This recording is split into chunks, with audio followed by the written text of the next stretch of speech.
Hello everyone, my name is Rajesh Babu Nagineni. Welcome to my channel. In the last video, we have learned the basic concepts of Python, like the Python features. Okay, in this video, we are going to learn about the applications of Python. What is the meaning of applications of Python? Applications of Python means where we can use the Python programming language. See, the applications of Python can broadly classified into these categories. They are the systems programming, graphical user interface, GUIs, internet scripting, component integration, database programming, rapid prototyping, and last one is numeric and scientific programming. See, we can also call the applications of Python as the domains of Python. That means where we can apply the Python programming language. The first application of Python is systems programming. See what is the meaning of systems programming? Systems programming means systems code. Any programming language can be used to develop some systems. For example, C programming language can be used to develop the system code. That means by using C programming language, you can develop the operating systems, compilers, debuggers, etc. The same way, Python can also be used to develop the code for the systems. See, what is specialty of the Python in developing the systems programming? See, we are having the standard interfaces for Python programming language. That means Python comes with the standard interfaces. That means Python comes with the standard libraries, okay, which can be used to develop the programs for the systems. That means we can develop the operating systems, compilers, debuggers, etc. by using the Python standard libraries. The second point is POSIX tools. What is the meaning of these POSIX tools? Okay, Python comes with the POSIX tools. By using these POSIX tools, you can develop the shell scripts, shell programming. Okay, as we know, by using shell scripts or shell programming, you can actually work with the command and arguments. You can work with the input-output streams, etc. Okay, these two are the powerful points or the powerful tools for the Python to develop the systems programs. One is the standard interface, second one is the POSIX bindings or POSIX tools. It is the first application of Python. Second one is graphical user interface, GUIs. See, what is the meaning of graphical user interface? See, for any websites or for any real-time applications, okay, we need the graphical user interface. Normally, any person can interact with the computer by using the graphical user interface or the GUIs. See, now we'll see how the Python, okay, will be used to develop the graphical user interfaces. See, Python has got two very fundamental strengths. They are the simplicity and rapid turnaround. See, what is the meaning of simplicity? Python is having the simple and elegant syntax, which can be very apt to develop the graphical user interfaces. Moreover, the second point, the second strength of the Python is rapid turnaround. That means the Python program can be executed within very short time or no time. Okay, by these two strengths, okay, the Python can be used to develop the graphical user interface or GUIs. See, now we'll see what are the basic libraries or basic some packages and advanced packages which can be used to develop the graphical user interface. First, we see the basic libraries to develop the graphical user interface by using the Python. See, we are having the TK enter and WX Python. These two are the basic libraries to develop the graphical user interface.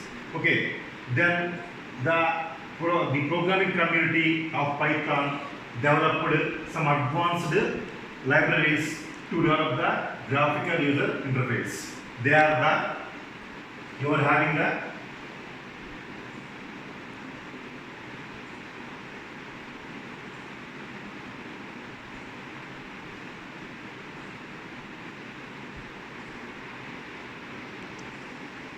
you got advanced GA libraries. You are having the Iron Python, Jython, that is the Java version of Python. You also got the JPy. These are the advanced libraries which can be available in the Python to develop the advanced graphical user interface or the GUIs. Okay, that is the second application of Python. The third application of Python is internet scripting. See how the Python can be used for the internet scripting. See, if you talk about the internet scripting, you are having the two different fields. One is the basic communication between the client and server. See, for that one, the Python has got socket communication. Okay, CGS scripts, that means the programmer or the user can send some scripts to the CGA scripts which can be placed in the servers, web servers. Then FTP, that means the programmer or the user can transfer the files by using the FTP, file transfer protocol. Lastly, HTML parsing, that means the user or programmer can send some URLs and can request some pages. Okay. Then the browser can parse the HTML, okay, by using this Python technology. Then the second field is HTML-gen. That means, see, this is the sockets, CGS scripts, FTP, all these are the basic communication between the client or the user and the web servers. The second point is how the Python can be used to develop the internet scripts or the web development or to develop the web pages. We are having some built-in libraries as HTML-gen, Django library is there, okay, TurboGase, Pylon and Zo. See, all these are the advanced frameworks, okay, to develop the web pages and to script some socket programming or to code the CGS scripting or to develop the FTA programming. All these things can be developed by using this HTML-gen, Django framework, TurboGase, Pylon, etc. Okay, the things are actually done by these built-in libraries. Okay, that is the third application of Python. The fourth one is component integration. See, what is the meaning of component integration? See, in the last video, we have seen the extensibility and embeddability features of the Python. The extensibility means the C and C++ codes can be embedded in the Python programming language. Okay? Embeddability means you can embed the Python code in the C or C++ programs. Okay? Here, what is the meaning of component integration? See, you can create or develop the components by using the C or C++ or Java programs. Okay? And you can also develop the components by using the Python programming language. Finally, you can integrate all these components together, okay, by using some built-in packages or some advanced packages like Swig, SIP, IronPython, Jython, etc. By using these built-in libraries or advanced libraries, okay, you can integrate the different components. That means components belongs to different programming languages. Okay, that is possible in the Python. Okay, that is the component integration. Then we are having the database programming. See, I think you know the meaning of database. Okay, you can store the data in the database. Okay, see how the Python supports this database programming. See, you are having some RDBMS like Oracle, SQL Server, SQLite, okay, etc. See here how the Python supports this database programming. See, the Python, okay, can support the RDBMS like Oracle, SQL Server, SQLite, etc. See, moreover, the Python has got the built-in database, that is the SQLite. The SQLite can be available in the Python from the Python 2.5 version. That means the Python has got SQLite as a part and parcel of programming language. Okay. Moreover, the Python has got some advanced database libraries or some advanced database packages like ZODB, Durus, etc. See, these ZODB, Durus of Python, okay, can support the OODBMS. What's in the OODBMS? It is object-oriented database management systems. These two are the OODBMS, ZODB and Durus. Okay, that means database. The Python has got support for the RDBMS as well as the OODBMS. Moreover, the Python has got some built-in database, that is the SQLite. Okay. Next application of Python is rapid prototyping. So what's the meaning of this rapid prototyping? See, just now actually we discussed about the component integration actually. See here Python has got okay two features. No, one is the extensibility, second one is the embeddability. See here in the rapid prototyping you are using the embeddability. That means okay you can embed the C and C++ programs in the Python. First of all, you create some prototypes okay in the C and C++ programs, okay, programming languages, and later on you can move some components of the C and C++ code okay to the Python. That means okay some code okay need not okay actually got the program complexity. Okay, those that part of the program or the code can be done in the Python. That means you are prototyping the actual components in the Python programming language. First of all, you develop these prototypes in the native languages like C and C++.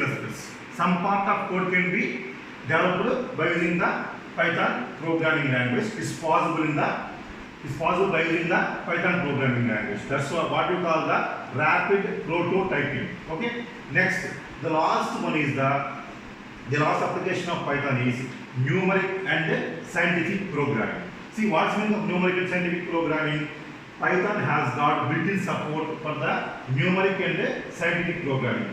See, unlike other programming languages like C or C++ or Java, Python can do the rapid numeric calculations. Okay, how it is possible actually? Okay, why? Because Python has got okay the built-in library or built-in package called NumPy. Okay, NumPy is one of the powerful libraries of Python which can be used for the rapid numeric applications, rapid numeric calculations. That means you can do the numeric calculations rapidly by using the Python built-in library called as the NumPy. Okay, then what's the meaning of scientific programming?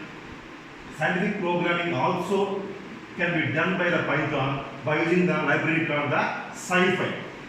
Okay, SciPy is the advanced library of Python which can be used to perform the scientific programming or to develop the program for the scientific purpose. Okay. Then one more library is there of Python, that is the PyPy. Okay, PyPy is a advanced library of Python. Okay, in which you can develop the numeric and scientific programs. Okay, it's one of the applications of Python. Numeric and scientific programming can be done by using some advanced Python libraries called as the NumPy, SciPy, and PyPy. Okay, these are the basic applications or the basic domains of Python. Okay. Besides these applications, you are having some other applications or domains where we can use the Python. They are see, you got here some other applications of Python.